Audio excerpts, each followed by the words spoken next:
for the future of Hong Kong. If it goes on like this, the wealth gap, the high property prices would be problems that can never be resolved. I'm going to vote against the budget. Please stop. Your time's up. Ms. Rebecca Chan, thank you. Well, this government advocates a new philosophy. Mr. Gary Fan, I call for a quorum count.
陳開恩議員。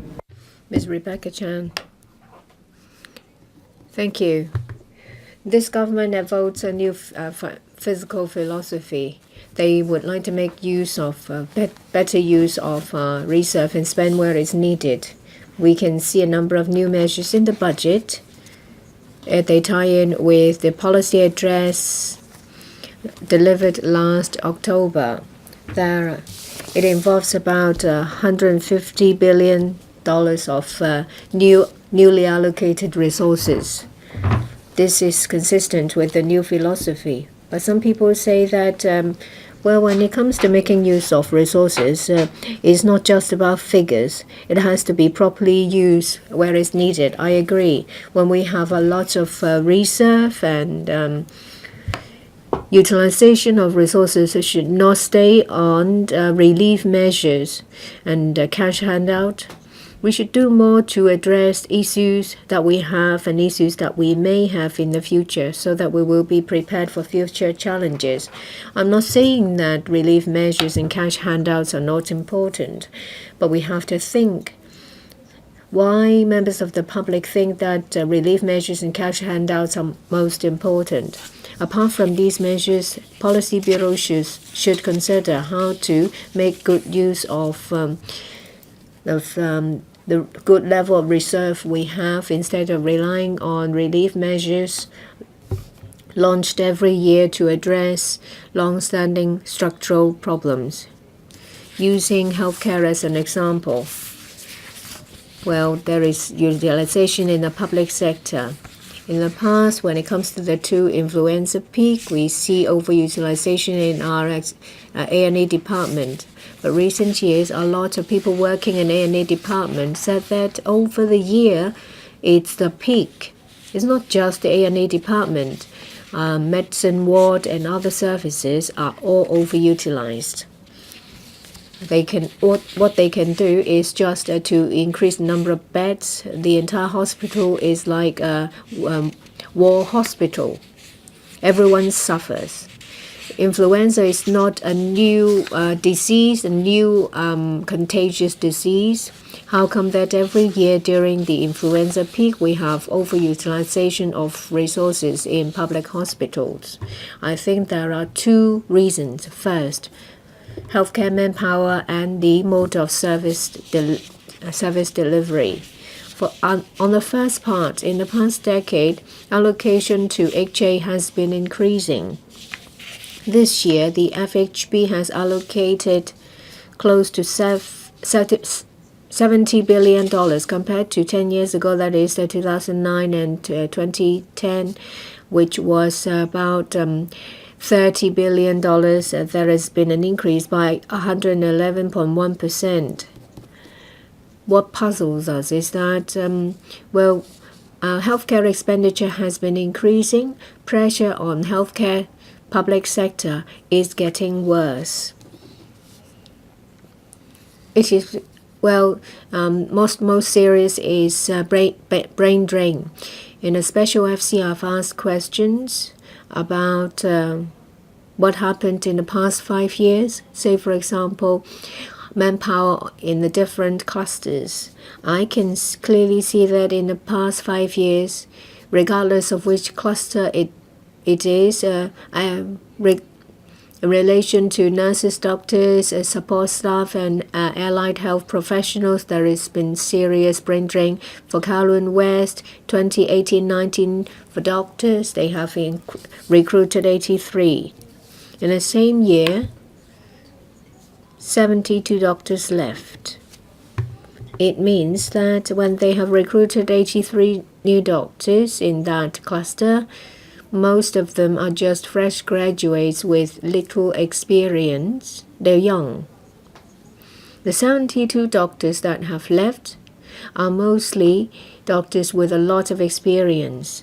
What's most alarming in recent years was in 2017-18.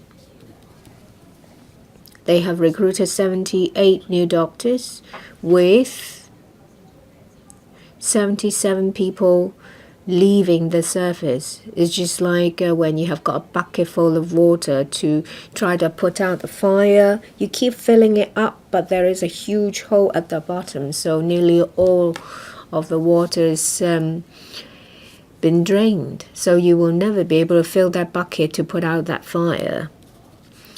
The HA is sitting on a lot of resources. However, when it comes to resources utilization, it seems that the HA has not effectively allocated them. We can't help but ask questions that if you leave the HA with the freedom to allocate resources, is it the most appropriate way? During the consultation of the budget, I have reflected upon this. Whilst providing recurrent expenditure, the FS has set aside $1 billion to the HA to address manpower shortage, to improve remuneration, as well as overtime allowance to retain talent. In the budget, the FS indeed set aside $700 million recurrent expenditure to the HA. For the first time ever, he has clearly set out in the budget that the resources is used to increase experience posts and to improve allowances and remuneration, to boost morale and to retain talent. It shows that the FS has heard the public and has heard the views of the healthcare sector. I completely agree with that. But how can you ensure that resources are properly used on healthcare staff as well as patients? We rely on the FHB, which is the Policy Bureau, to oversee its use. Apart from manpower problems, another problem that the administration has to deal with is mode of service delivery. I have said many times that the overutilization of resources of public hospital is not just about the HA. It's something to do with policy planning, as well as use of resources. Most of the attention has been put on treatment instead of prevention. We ask for an earmark of $10 billion to support development of primary health care. In order to address the problem of overutilization, then you have to put equal emphasis on prevention as well. You will have to, in a community, set up a comprehensive primary care healthcare system to boost health of members of the public. Then there is a chance for the overutilization to be resolved. We've been talking about primary health care for many years, but it still sounds vague.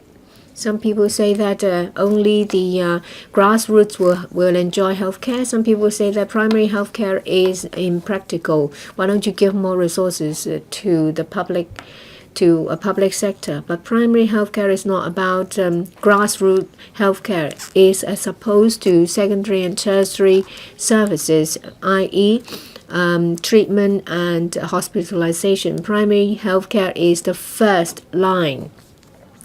You make good use of information to disseminate health information, as well as management of chronic illnesses. There can be illnesses screening as well as health check to ensure early intervention and identification of illnesses. This will alleviate the burden on public health care. We do need to have proper planning. What mode should the services be delivered? In what way can you ensure the public will understand? These are issues that cannot be resolved overnight. Don't forget that we have an aging problem, and it will only get worse in the coming 2 or 3 decades. Inevitably, demand for healthcare will increase. If we wait for another 5 or 7 years for more pressure to be put on public healthcare, and then you started planning for primary care, that will be too late. But the impression the Policy Bureau gives is that there is no comprehensive policy to address this issue. Let me give you an example. The District Health Center as well as the Community Health Center. These two sound very similar, and the positioning is also very similar. There are 3 community health center under the HA providing doctor consultation. They have also made use of illness management by using cross-disciplinary approach. District Health Center is still on a drawing board. What should be done instead is to have all over the 18 territories better community health centers. Well, these 2 different types of centers should not be mutually exclusive. The more services available, the better. Administration should not review existing mechanisms and measures, say for example the elderly healthcare vouchers. That is an important measure in relation to primary care. But since 2009, when it started on a pilot basis, it has a history of 10 years. What about the implementation and effectiveness? There should be a comprehensive review of this scheme. Same as last year, there will be one-off additional $1,000 worth of care voucher values. Just like elderly people, I'm very disappointed. Well, back in 2014, it was on a pilot base. It was turned from a pilot basis to a regular scheme. So far, there hasn't been any major change in the value. Previously, there was a suggestion to cap the use of vouchers, say for example on ophthalmologist treatment. Yes, we're aware that there are some unscrupulous persons misleading elderly people to use the vouchers improperly, but we should address that issue instead of trying to cap its use. There should be a comprehensive review of the healthcare voucher schemes on its positioning and utilization. I expect the administration to give me an answer as soon as possible. Don't have any band-aid remedy by changing the nature of the scheme. Otherwise, it will become neither flesh or fowl. What we can see from this budget is that when it comes to things that are important to people's livelihoods, say for example housing and healthcare, there has been some commitment. They have not been stingy in the allocation of resources. However, what I can see is that although the government is aware of problems with livelihood, they can't find solutions. By solution, I mean policies. It gives people the impression that they have resources but no solution. The public have the impression that when the government sees a problem, they would try to just put a band-aid on it. There are no policies, and there is no blueprint. That means there are only short-term measures to address short-term issues. They have not paid attention to structural problems. That's the same for healthcare. That's the same for transitional housing. We don't just expect the FS to actually deliver using the budget. We also expect the same from policy bureaus. I hope that policy bureaus will listen to my voice and listen to the voice of the people. They should have the determination to start planning early to address the livelihood issues close to the heart of the public. I support the Appropriation Bill 2019. Thank you. Mr. Michael Luke. Thank you, President. I attended resident meetings on the budget. Most people asked about relief measures, meaning direct distribution of goodies. In this budget, we can see that there is less distribution of goodies.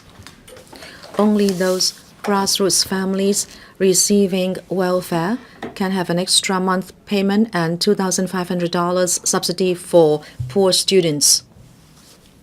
The FS has managed expectations, saying that there is not a big surplus this year. And it was said that it would stay at 58.7 billion. But now at least you have 99.8 billion, and there would be no surprise if the surplus stands at more than $100 billion this year. The public have expectations of more relief measures. The FTU would like to put forward these two basic requests. The first, school year subsidy. Can you benefit all students? Can you not label which group of students will benefit? This time around, the $2,500 will only be given to parents whose children are receiving the textbook allowance. I think this is very bureaucratic. From what I understand, the Bureau has not positively answered this question. My understanding is that the Student Finance Office has distributed the $4,000 in a very messy way. So it doesn't want to take on new applications. If all students will be given $2,500, they will have to come up with another application mechanism.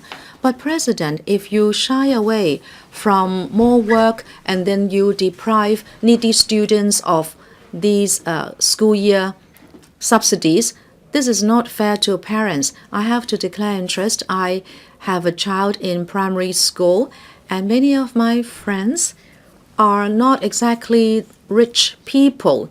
Those who apply for textbook allowance have to meet a very strict threshold. Therefore, fewer than 1/3 of students are receiving the textbook allowance, whether in full or in half, and the travel allowance is enjoyed by even fewer students. So does it mean that the remaining 2/3 are the rich families, or is it that middle class families are not under any financial burden? I hope you will not be so bureaucratic. Just give it to all students. We parents are already having a hard time bringing up our children. If you will distribute that allowance, it will mean that you are going to give a helping hand to the parents. So why not? I think you are shying away from the trouble of distribution of the allowance. The parents think that you are not responding to their needs. The second one is even more modest.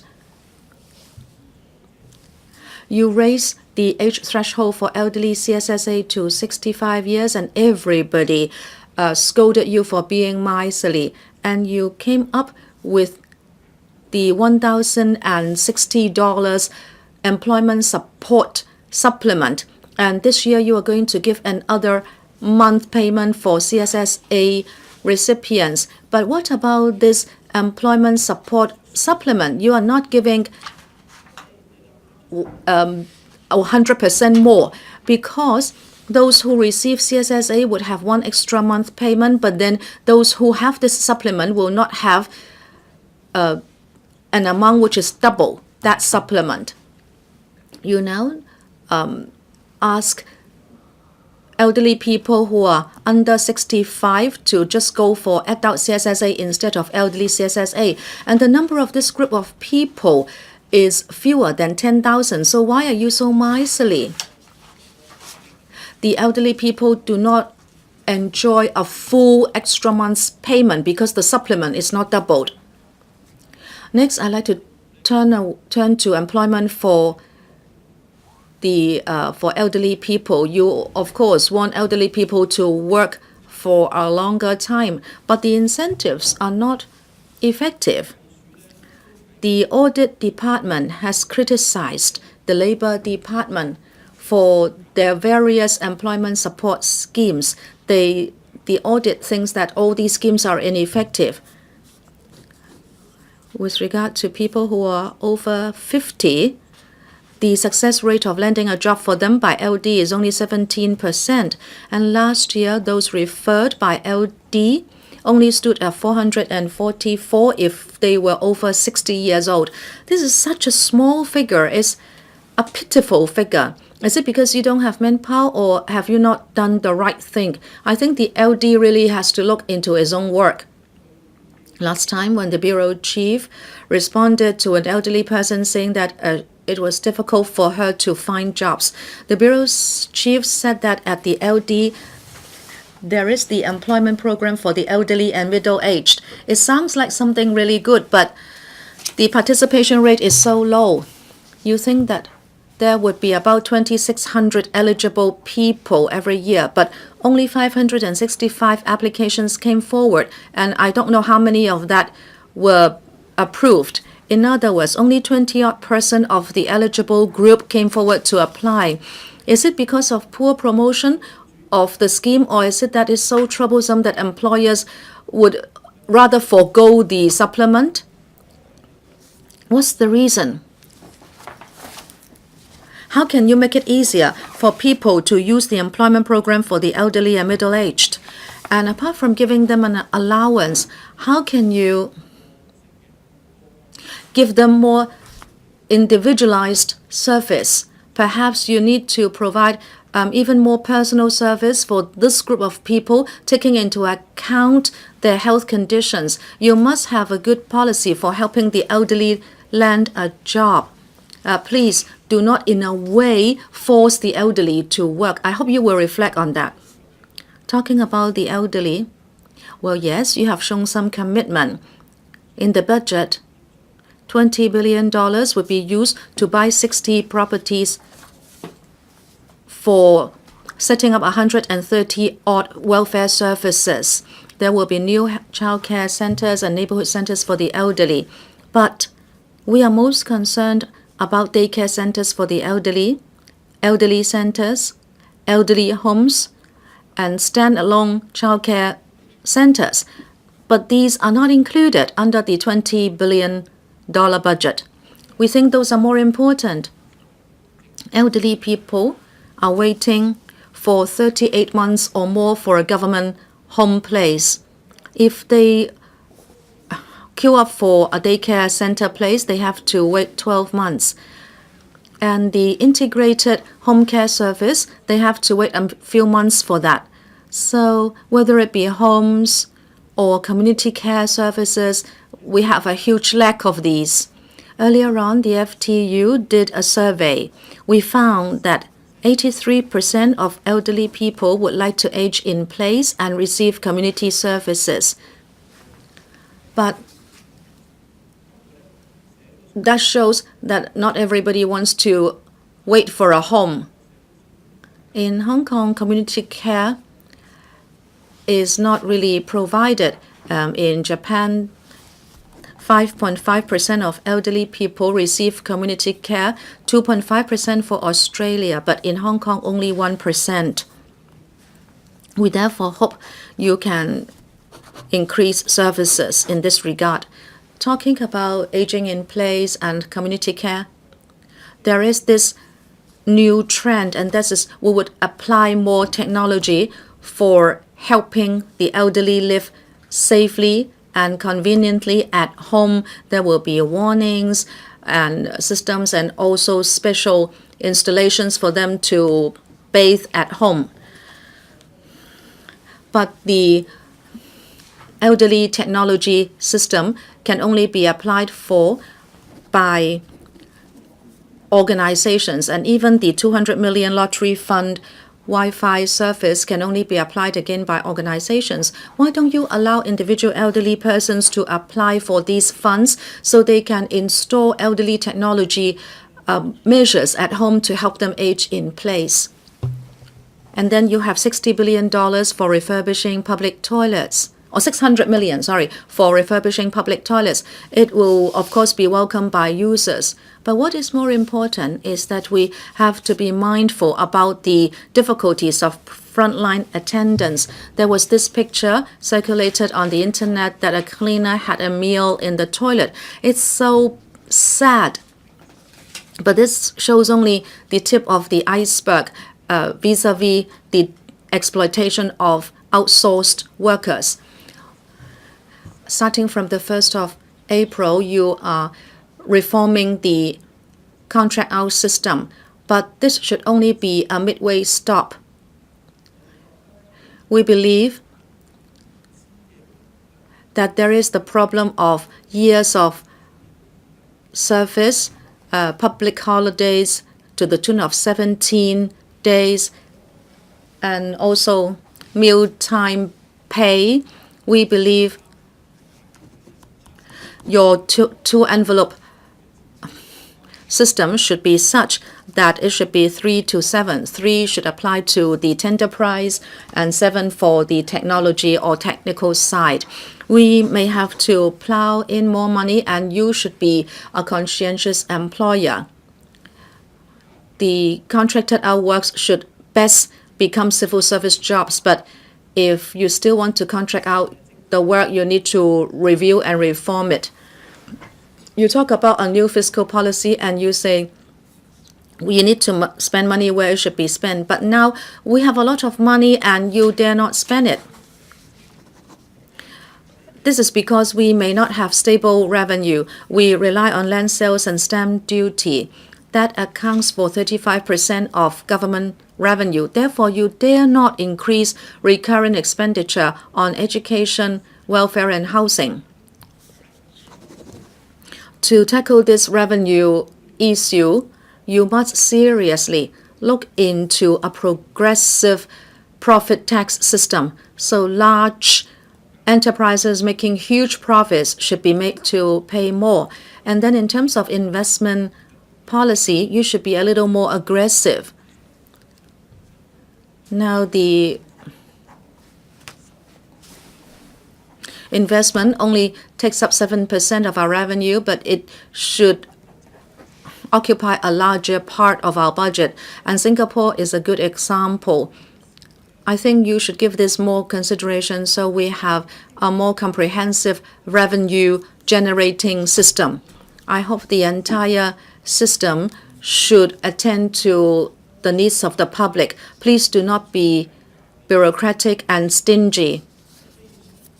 The public are angered by your policy. The $4,000 distribution effort is a very painful lesson.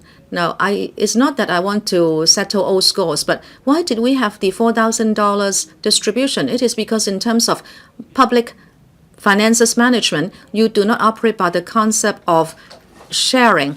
Now, we go back to villages in China, and you will know that if there is profit made by the village management, it will be shared out by all villagers. Villagers are very happy when they go back to their hometown, and this is very fair because everybody will be sharing out the profit.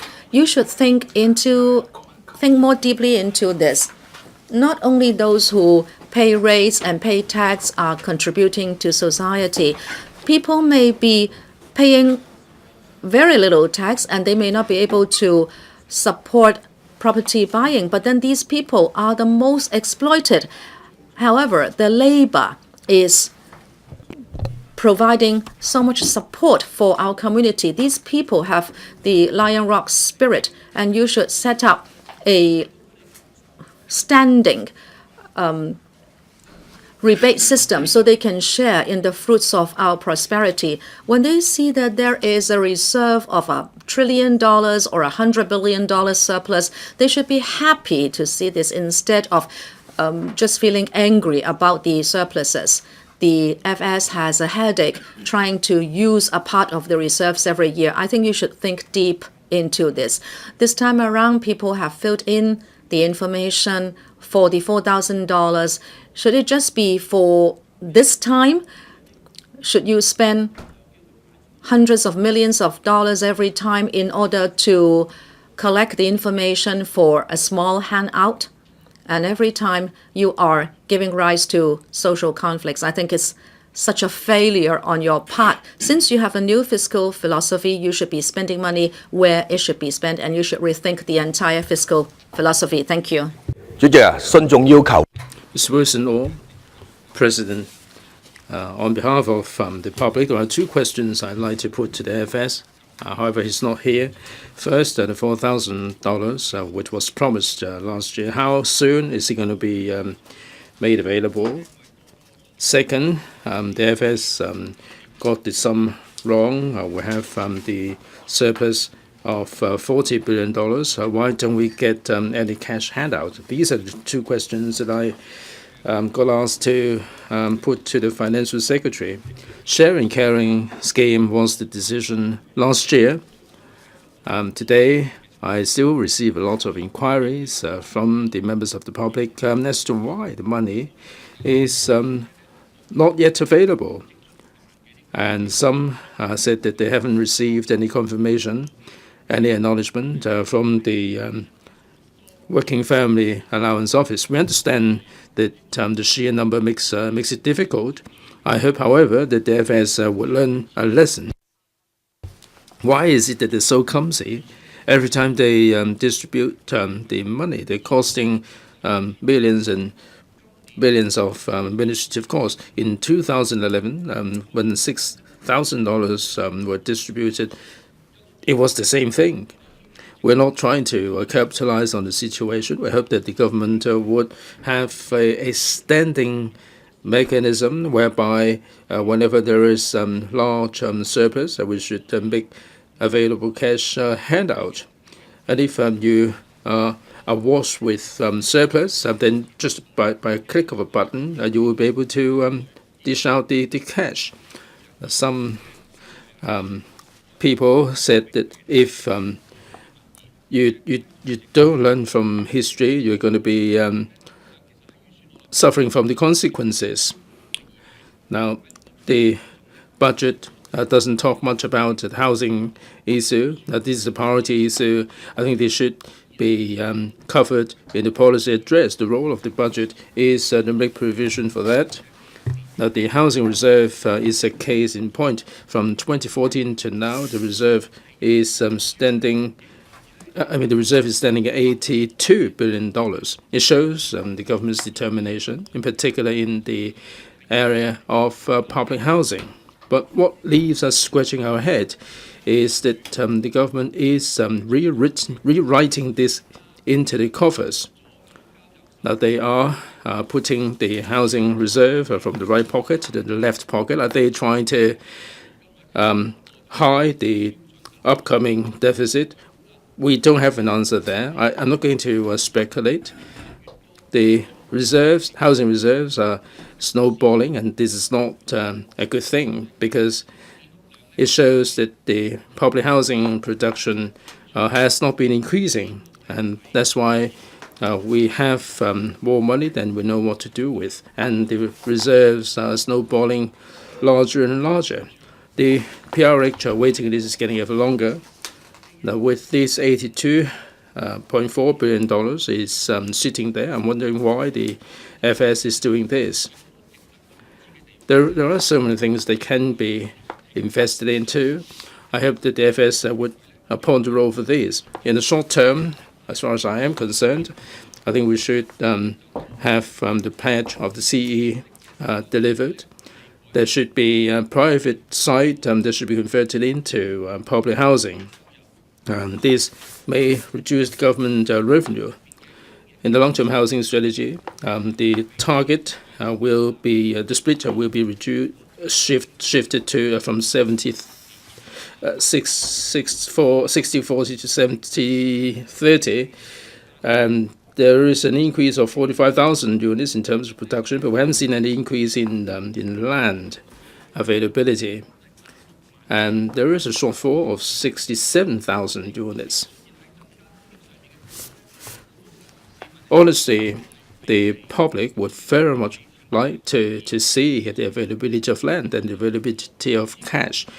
Carrie Lam put forward 6 measures. One of them is to turn 6 plots of private land to the Housing Society to build 10,000 housing units. This is a good beginning. This is off to a good start.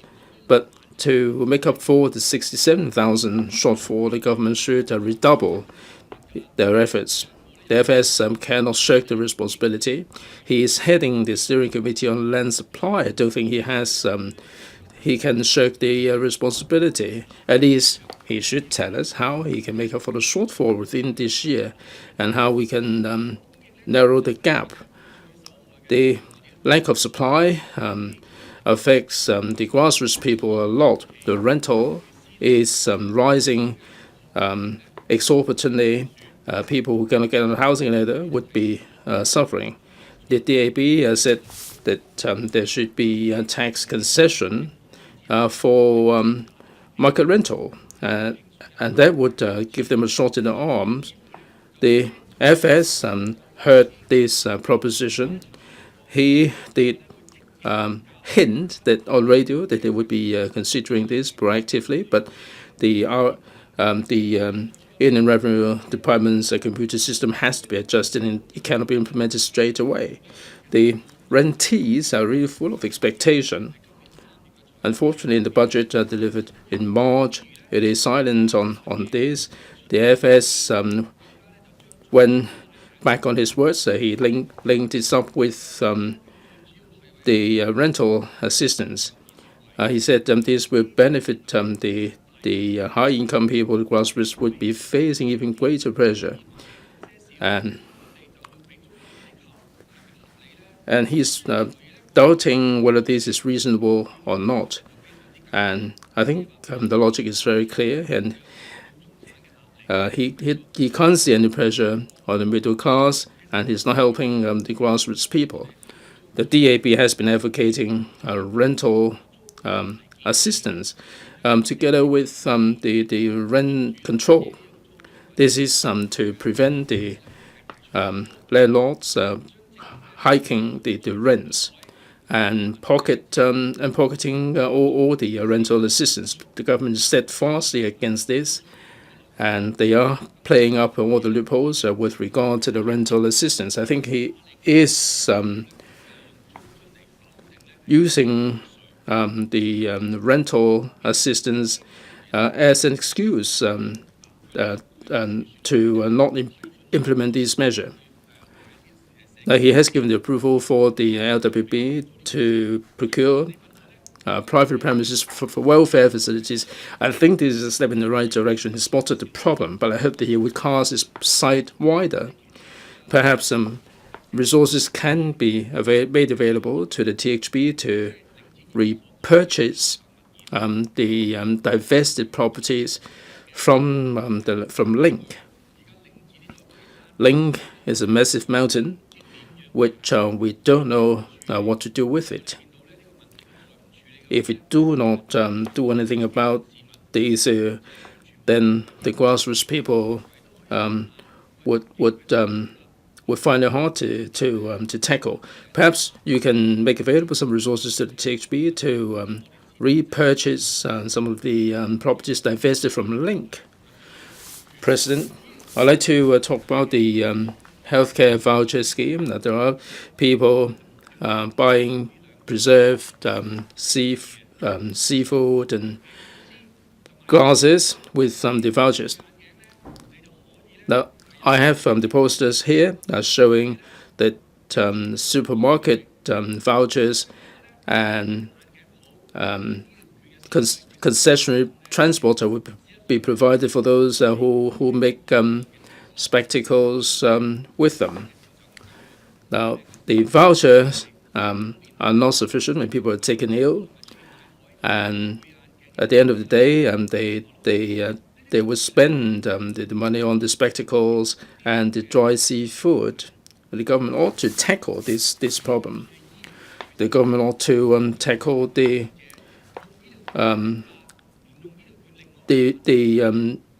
wide range of prices of medical fees and charges.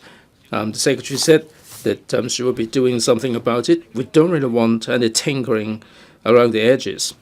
I hope that they would really conduct a body check and identify all the problems to the benefit of the elderly folks. We said that the voucher scheme should allow the elderly people to buy the blood pressure gauge And I think there can be a shared use of the voucher scheme. They can use the vouchers together between the couples. Professor Sophie Chen merely said that these would be considered. Now, Dr. Lo Chi Kwong is here. Now, they've lowered the threshold for elderly CSSA. Those 62 or 64, the number stands at 500,000, or 7% of the population. Now, for those who retire at 60, it would be hard for them to go back to the job market. There is a lack of support, and it would be very hard to know for them to know where to begin if they want to get a job in the market. I hope that you would have some thought for these senior citizens. These are young olds. They do have their needs. Now, the $2 scheme and the voucher scheme, should the threshold be lowered to 60 years of age? I'm sure that this is going to fall on deaf ear. I am now turning to education. In Tonghua Group Hospital, Tonghua Group Li Tonghoi School, there was a teacher who committed suicide, and in Tuen Mun Heng Tech School, there were problems with mismanagement, and that generated an awful lot of discussion. Some pointed their accusing finger at the school-based policy which started in 2005, and that led to very much an anarchy in school. President, I support the school-based principle because they do have their own philosophy, and they can formulate policy in accordance with their own policy, their own philosophies, and this is a good thing. Now, this policy is leaving the Education Bureau very passive. There are complaints from the teachers, and the Education Bureau seems to be staying very aloof. And they do have the school-based support services to help the schools to position themselves. But honestly, to what extent will the Bureau be intervening? Will they be able to sort out the problems? I fail to see it as yet. Whenever problems crop up, the Education Bureau would demand a report, and they will leave these entirely to the school authorities. I'm wondering whether this is a good idea. They leave the complaints with the schools, and they are investigating their own kind. And at the end of the day, it's a matter of confidence, it's a matter of perception. However hard the Education Bureau enhance the complaint system, the schools will have a role, and this is causing discomfort to the complainants. I think the Education Bureau ought to make a response there. In the process, they have to address the aspirations of the parents because they must have a certain role there. When schools are facing complaints, the Education Bureau ought to be concerned about it. I think the system went well in the first place. In the budget, I can see that the government is minded to tackle all these long-standing complex problems. But to a certain extent, they don't have any public sentiment behind them.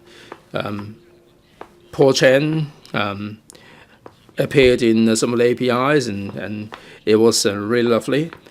But I must be fair with the budget. It's not a bad budget per se, but before I conclude, I'd like to give this to the FS and also the government officials. We can achieve, if we don't have the best, we only achieve better. I hope that they will bite the bullet and get on with their job and listen to the sentiments of the public more. And they shouldn't be appearing in APIs and throw the balls around without any regard to the sentiments on the ground. I think that they must be attuned to the local sentiments. As the AB member, I will be advocating all these measures for the administration for them to be closer to the ground. Thank you very much. 未受諾憲。This is the second year I'm participating in the budget debate, and this is the second debate of the current term government. Unlike last year, when the FS announced his budget this year, he spoke poetically about his economic outlook for Hong Kong. He said, despite the gloomy sentiments, there's always light at the end of the tunnel. Despite the uncertainties to the future, our confidence towards Hong Kong's future would not be affected. I don't know where such optimism came from.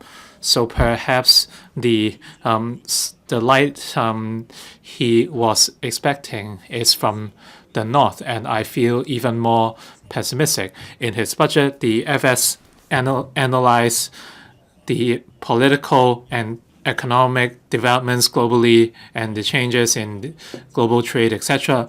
He said Hong Kong should remain flexible and identify our unique position. But with the new economic and political situation, what should we do? As the U.S.-China trade war escalates,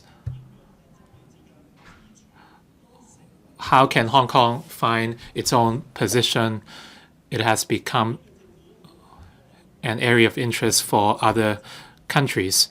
And Hong Kong's status has been doubted by the U.S. Commission, and Hong Kong's special status has come under threat. And with the cooling of the trade war, Hong Kong has emerged unscathed. But has Hong Kong addressed the doubts of other parts of the world? Over the past year, the SAR government has ignored concerns on Hong Kong, and the One Country, Two Systems Committee raised doubts on Hong Kong, and the SAR government simply said that One Country, Two Systems has been effective, and the government has ignored concerns from the global community, including the United Nations. And at a human rights forum, the SAR government has decided to talk about the Bay Area and Belt and Road. And the government strategy seems to be to promote the Bay Area. They are promoting the CCP's projects, and Hong Kong has been incorporated in the plans of the Bay Area. One prime example is the government's constant promotion of I&T development in the Bay Area, including in this budget. Carrie Lam said the Bay Area can become the Silicon Valley of the East, and the SAR government has allocated enormous resources on I&T development, both in Hong Kong and the Bay Area, and talents would be groomed in the Bay Area. And Hong Kong's I&T development would become part of the I&T blueprint of the Bay Area, and this has led to concerns from other parts of the world. In recent weeks, many higher institutions in the U.S. boycotted Huawei, and Hong Kong enterprises were also involved. MIT announced that four places, including Hong Kong, the vetting of the relevant projects would be enhanced. This shows that if Hong Kong relies excessively on the mainland, we will miss out on opportunities from other places of the world. The so-called unique edge cited by the government is to give up on our unique edge. There was a prime example in this budget for the development of Phase 2 of Cyberport. And if you have followed a recent report by Apple Daily, the report counted the number of shops, and the report found that the 90% rental rate or 10% vacancy rate was untrue. Most of the businesses do not engage in I&T businesses. So if you are to develop Phase 5 to Cyberport, where is the demand? We have been talking about developing the South Island Line West section of the MTR for years, And do we even have a timeline right now? You said you are going to develop I&T and the Bay Area.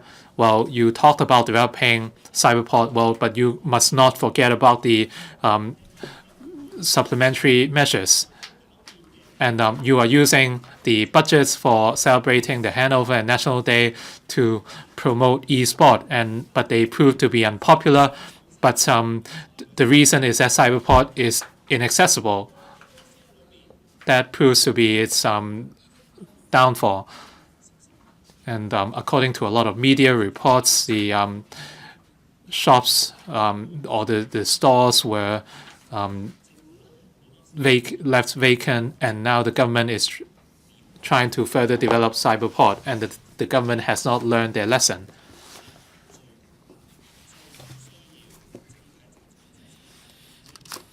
Even the straightforward cash handouts, they have not been conducted properly. So how can we expect the government to promote the economy and livelihood of the people? In the last financial year, the biggest controversy of the budget was the caring and sharing scheme. At the end, the people who had the means were the beneficiaries, and the sandwich class could not benefit. The previous term government left behind a host of issues, and they are yet to be resolved. When you ask the 400-odd district councillors,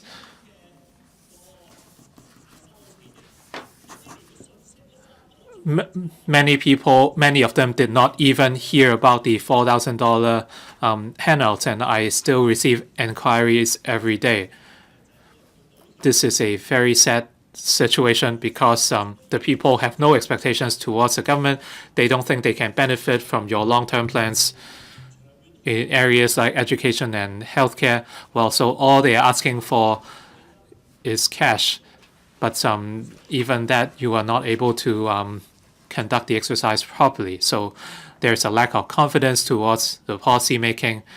The government cannot even hand out cash properly. How can we still have trust in you? For the tax rebates, rates, concession rates, waivers, etc., the sandwich class and people who have no property still get nothing. The government's actual surplus this year is higher than the estimate. So with the surplus, they can do even more to tackle the long-standing issues of Hong Kong. So, but they have not done anything. The government's revenue this year amounted to $35 billion. For the extra expenditure on the grassroots, it only amounted to $4 billion, which was a very small percentage. Many people who enjoy the rebates or concessions are the middle class who are very hard. So what has the government done to alleviate the livelihood of the people? You might be offering cash handouts every year, but you should spend the surplus on the issues that require attention. Our healthcare system is overloaded. There are issues with your fiscal philosophy. You cannot say that the surplus is dropping and you are not going to do anything, including short-term and long-term measures. The government knew that they missed something, and in the past they would patch up the deficiencies, but they have not even done anything this year.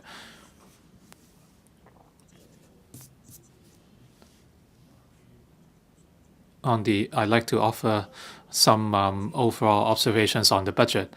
The legislature has been criticized. The members do not have adequate right, and the split voting has affected our ability to reflect our views.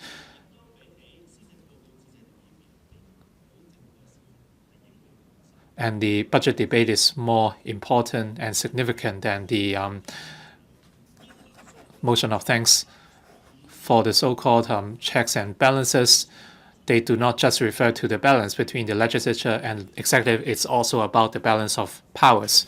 As the government becomes more domineering, they have been ignoring the calls of the public, and the financial vetting power of the legislature is an important form of check on the government.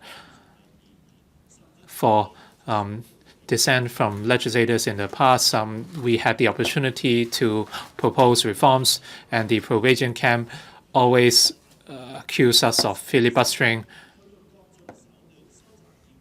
They attempted to narrow or restrict our powers. They feel that by amending the rules of procedure or limiting the speaking time at the budget debate, the pro-democracy members would no longer stand in their way. And the fact is they will be limiting the overall power of LegCo. On the issue of LE CSSA, the pro-establishment camp was exploited or ignored by the government, and it was the result of their own act. Yesterday, the president of LegCo decided to restart the budget debate under the rules of procedure. They said it is every member's opportunity to take part. But how many members are there? There are only a few people here. Aborting the LegCo meeting is a form of dissent, and it is also a strategy. In recent years, our freedom to speak has been constantly restricted, and regardless of the results of the second reading, by the next council meeting, we will enter the response from government officials, and many members would not be able to voice their views. And if such rights are being jeopardized, this is a very sad day for LegCo. So we should think about some fundamental issues. The government proposed multiple uses of different sites, and budgets have been allocated. I'm a district councillor for Inland Lot 137 in Appropriation. It is a tiny lot, and it will be sold. And I was told that there's a shortage of private development, so no sites can be spared.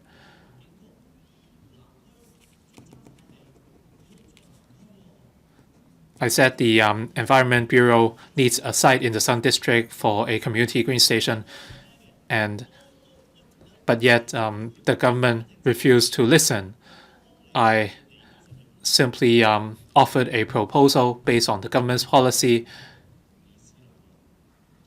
I asked them not to develop it into private housing, but they rejected the idea. I am a district councillor, so I'm on popular mandate, and I was trying to tackle problems for the people. So is this the kind of governance you are practicing? Are you really siding with the people? At the end, the Environment Bureau carried out recycling. They asked a single contractor to take up the recycling work all over Hong Kong when they are unable to shoulder the work. For existing recyclers in the market, they are being jeopardized. For the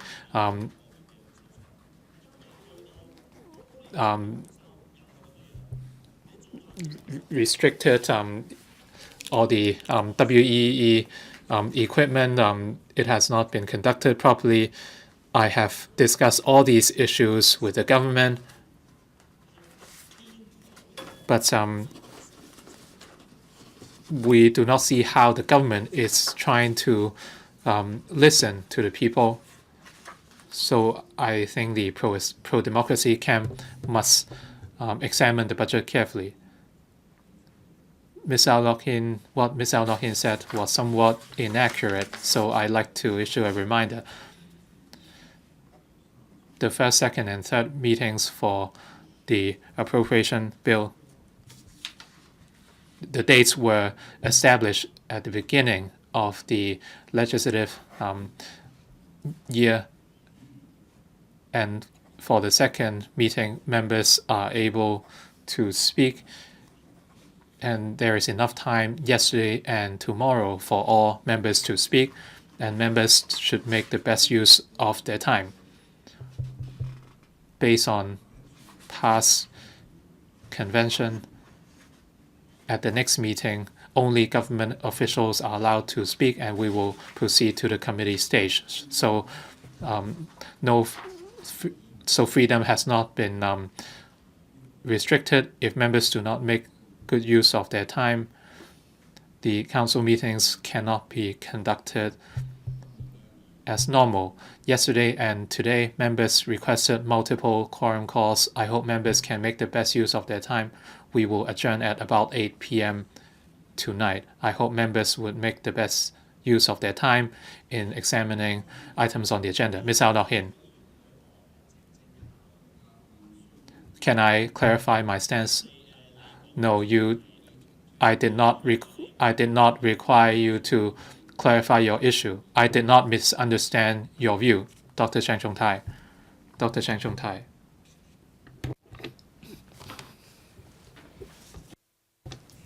I asked for a quorum call.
鄭松泰議員。 Dr. Cheng Chung Tai.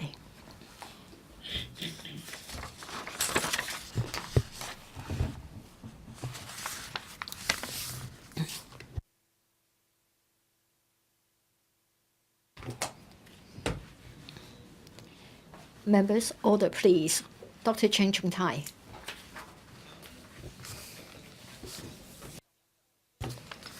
Before I give my views on this year's budget, I would like to give you a few sets of figures and be objective about the figures. Housing. For 9 years in a row, Hong Kong is the place where it is most difficult for people to afford a home. In accordance with the median household income, well, in fact, the affordability ratio has worsened. Instead of 19.4 times the median household income in a year, it has now become 20.9 times. In other words, without spending a cent on your food or other items, you have to save your income for 20.9 years. And then for public housing, in relation to the waiting time, as of end of last year,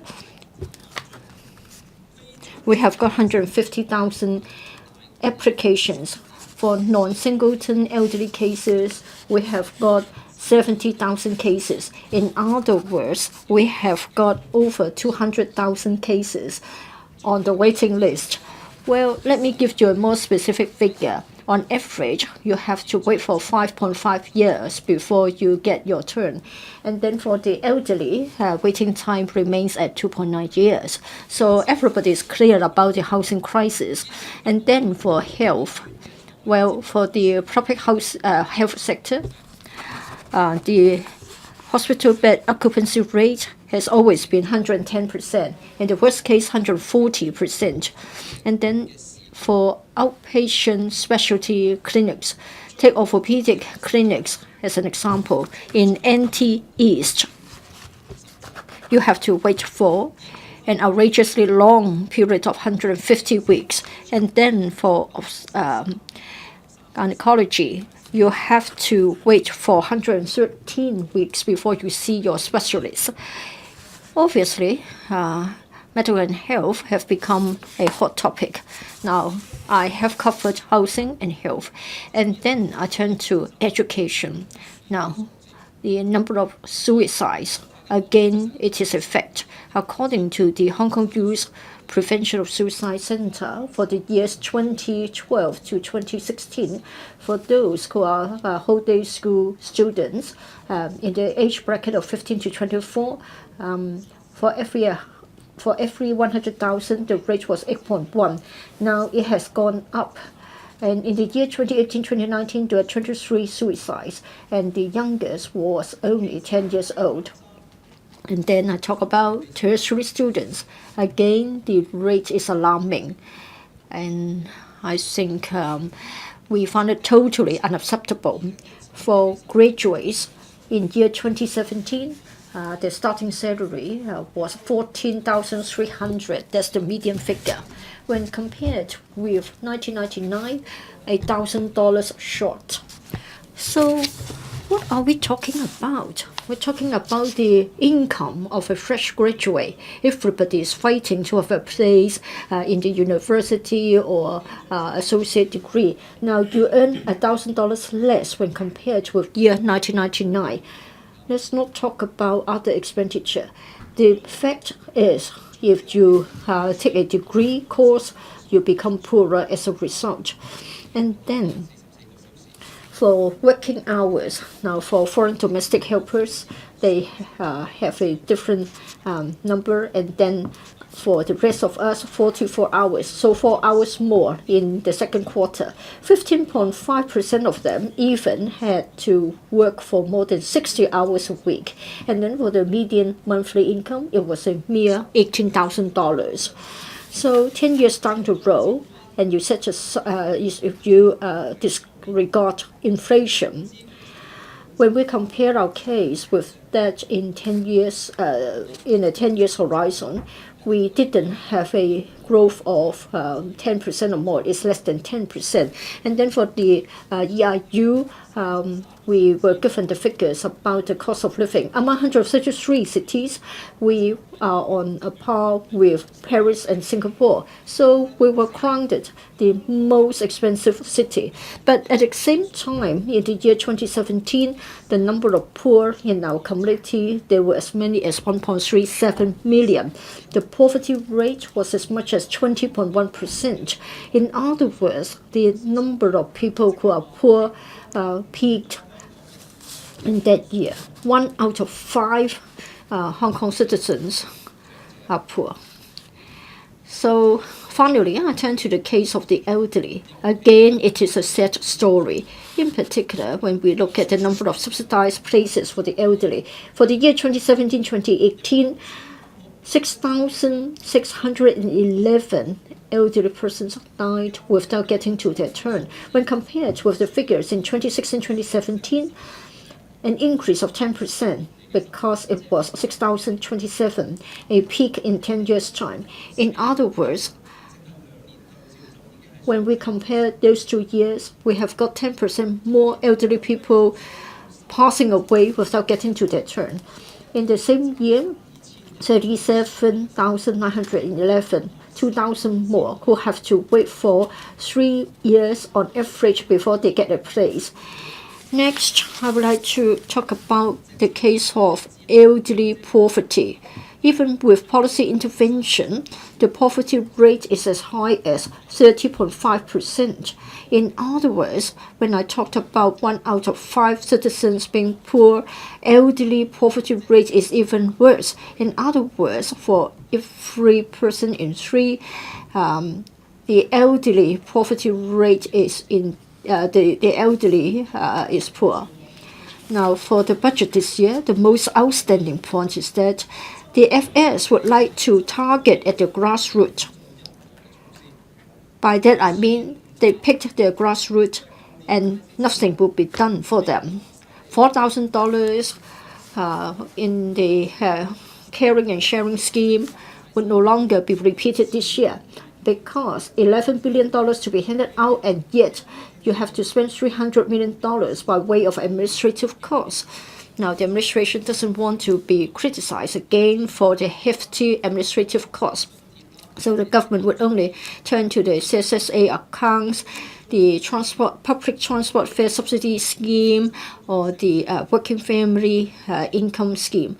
In other words, the administration would merely work within the existing systems, and $2,500 being given to the needy students. And then, what about the N Nothing group? They are missing from the beneficiaries in the concession policies this year. We haven't got a policy for those who are sleeping rough. Now, in fact, we have seen an increase of 60% in relation to those who are street sleepers. And there are 150 of them that's the figure given by the NGOs. But of course, the government would never agree with that figure. Now, we understand that we are supposed to support the enterprises, safeguard jobs, strengthen livelihoods, and stabilize the economy. Well, perhaps you have forgotten, because that took place a few months ago when the budget was announced.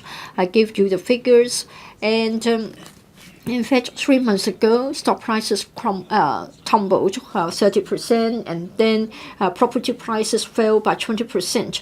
The FS tried to give us this picture. That is, we might experience problems with revenue because there were downside risks in the external global environment, and there might be economic concessions, and therefore we had to be very cautious.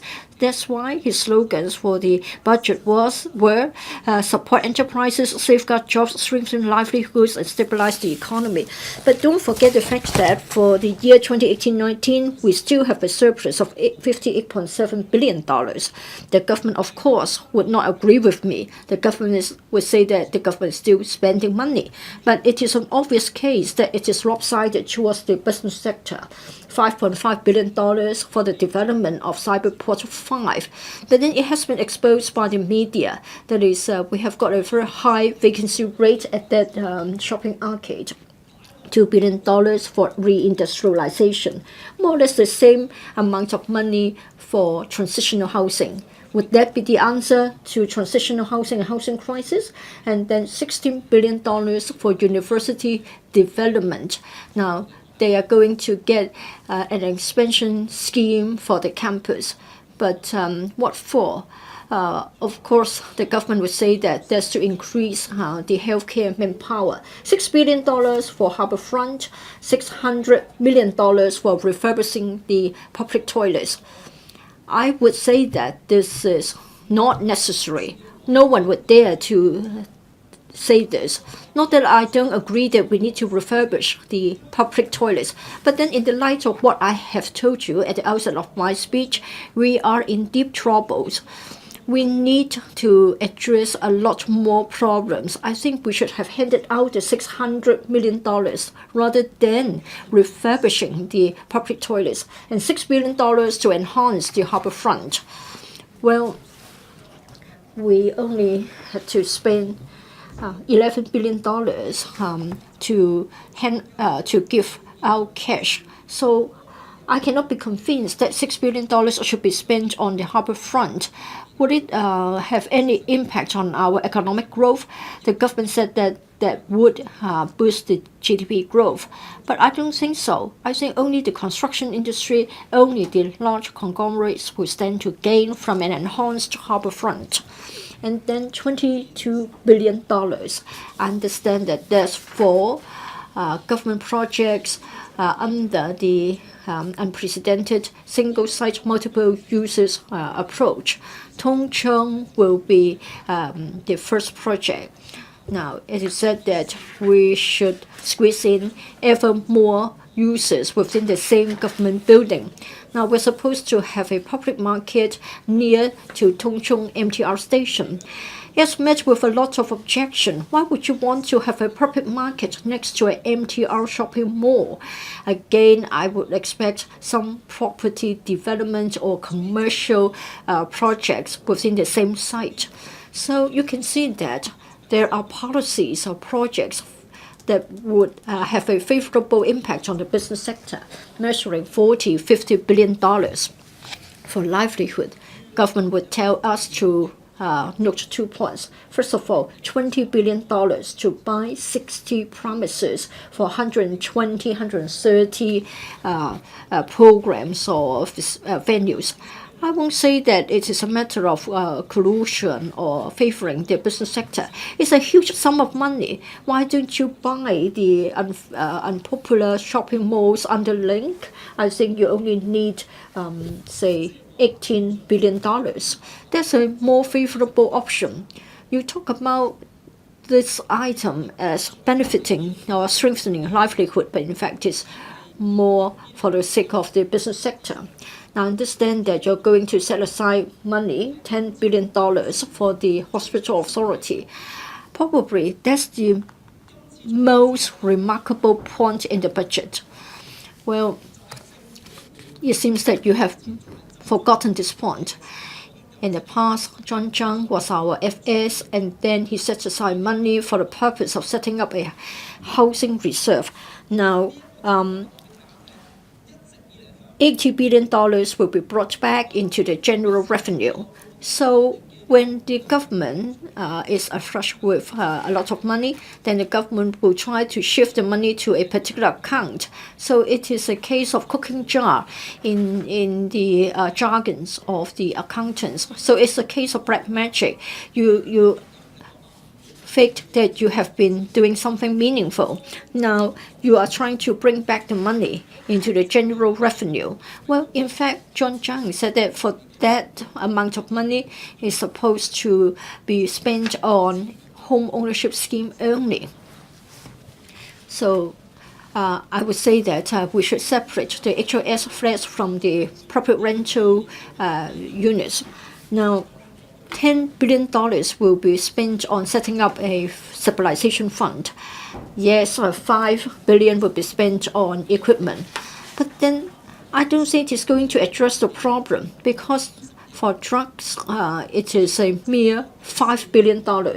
And then for $400 million that will be spent on enlarging the drug formulary, there's only a mere 8% of the total only. So if you look at the broad picture, if you look at the immense crisis that the population finds themselves, so I think we are having a huge hardship. We don't actually have anything new, anything significant. So I come to my conclusion. For the budget, I think the budget is targeted at the citizens. I will be vetoing the budget. Thank you. Mr. Jeremy Tam.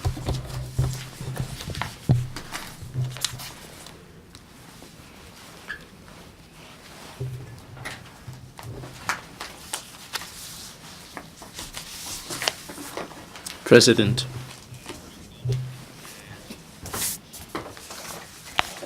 With regard to this budget, there are a couple of points I'd like to make. The first one is the International Shipping Center. The budget refers to using the airport as an airport city and play the role of a hub. On different occasions, I did say that the aviation sector faces tremendous challenges in terms of freight. Hong Kong's aviation freight transport is ranking number one. We don't have number ones in too many areas, but air freight cargo still ranks number one. What are the challenges ahead of us? The cargoes do not have to be subject to 100% X-ray scanning, and the process will be that much more expeditious, and the costs would be not as bad as other countries. Basically, as long as you can take the cargo to the airport within an hour and a half, you will be able to make it. This is unachievable in other countries and other jurisdictions. They need at least a minimum of 4 hours. That's why the Hong Kong International Airport remains number one in terms of cargo transport. Within a couple of years' time, the ICAO requires that cargoes should be subject to 100% scanning. In Hong Kong, it is 1% or a couple of percentage. If we have to cover all the cargoes, 100% scanning would be a bit of a challenge, because the packaging, the processing would be different. In terms of timing, we may not be able to make it on board within an hour and a half. Second, the costs will be bound to go up, because the airport authority and the government are discussing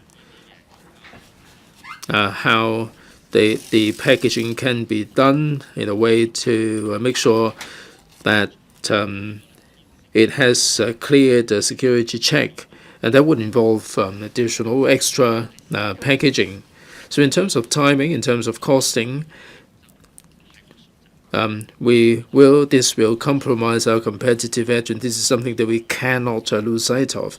Our number one position is in jeopardy. I know that the Security Bureau, the CAD, the Airport Authority have been having a lot of meetings recently on this very subject. I'd like to highlight this point and flag this up for the administration to ask them to pay careful attention to this, to tide the sector over these difficulties. If we need to have 100% scanning in Hong Kong, just in the same way as other neighboring jurisdictions, now what problems would there be? In fact, in the mainland of China, they have already covered 100% scanning, because Hong Kong, we used to feel that the airport was safe, sufficiently safe, so there was not a requirement to cover 100% scanning. And I hope that the government would contemplate measures to help the cargo companies to get over these difficulties. The extra costs will certainly be bound to be passed on to the consumers. And I think the franchise fees can be reduced a little bit. Now, this is collected by the Airport Authority. This reduction will certainly mitigate the challenges. Second, we have the aircraft leasing arrangement put in place. Para 115 of the budget shows that there are a number of leasing companies that are discussing with aircraft leasing companies have negotiated or reached deals with airlines around the world through Hong Kong, and this is a really tangible result. In terms of transport, e-vehicles is the way to go. If the government wants to promote these, it has to do things differently. At the special finance committee, I did put a question to the administration. I asked how many e-vehicles have been purchased. 2018, there were only 7. There's saloon cars. Each year, they are procuring 250 cars. Out of 250, only 7 are electric vehicles, and the number is really minuscule. If the government is not taking the lead, then you shouldn't bother asking the public to do so.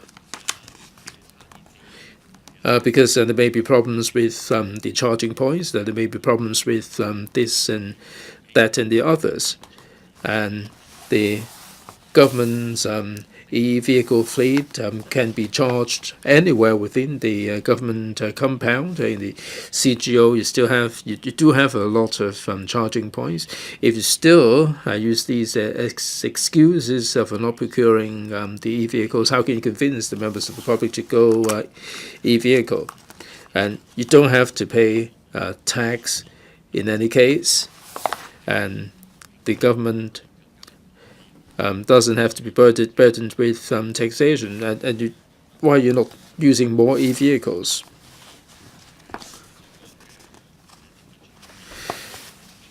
As I mentioned at the Special Finance Committee, I sought some statistics regarding how much we are spending and what level of manpower resources are devoted to taking care of the small houses.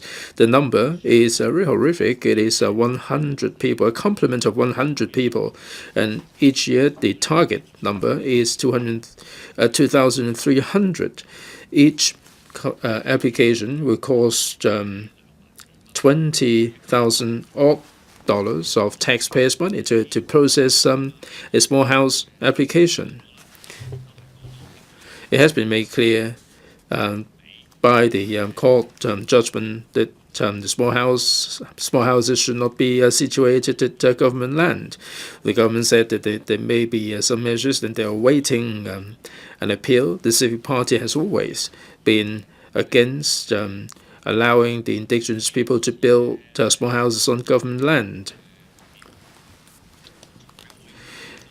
At the Special Finance Committee, my question was addressed.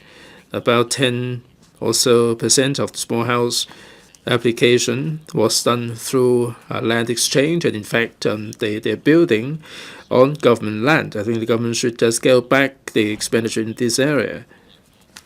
Each year, the target number is 2,300. I think the number should be scaled back. And this complement of 104 people deployed to deal with the small house applications, it would cost us something like $20,000 per person to deal with these cases. There was a media report a couple of days ago that many of them don't have Hong Kong ID cards. They're not Hong Kong people, and they can still make application, a small house application. I mean, for a mere $100,000, they sell the ding right to the developers, and this is some ding right trading. Now let's have a look at the small houses. They're supposed to be for self-occupation. When the policy was formulated, it made it very clear that they are meant for self-occupation. I have put questions before. Each year, the production, out of the production, half of them is for transfer. So the ding right, the use of ding right, half of the people would, within a matter of 5 years, apply to sell them. And they're trying to make a profit out of them. That is flying in the face of the original intent of self-occupation. These are some of the people are not Hong Kong residents. And if you stay in them only on holidays, then they should be called holiday homes instead of small houses. Hong Kong people are subsidizing the small house applicants to the tune of $20,000 each. And the small houses are not meant for Hong Kong people. How can this be logical? We're not talking about a few hundred. Each case would cost us well over $20,000. This is the right way to spend our money. So it begs the question, with regard to the small house policy, we're not serving a small minority people. We're spending taxpayers' money to subsidize these foreigners. They are overseas Chinese. They don't have the right of abode. They don't have Hong Kong ID card. They were not born in Hong Kong. We're not sure whether they've been to Hong Kong in the first place. Maybe their forefathers were indigenous people, and they could trade the ding rice, or even if they're not trading the ding rice, they can apply for a piece of land to build on, and subsequently they can offload them for profit. We're not talking about 1 or 2 cases. If you've been following the small house policy, we're not talking about a handful of cases. Now, if you've been to the NT, all these kind of estates, there are dozens of small houses being built collectively, and they can be pre-sold. How can this ding right travel across the geographical boundary? If this is the traditional rights of the indigenous people, then why is it that if they've emigrated to Malaysia, the UK, the US, and Netherlands, they are no longer Hong Kong people? Why do we have to spend taxpayers' money to help these non-Hong Kong people? They're not intending to live in Hong Kong. They have severed links from Hong Kong. Why is it the case?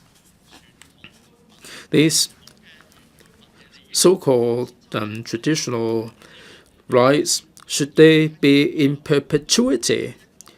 the pro-establishment member said that Hong Kong is under one country.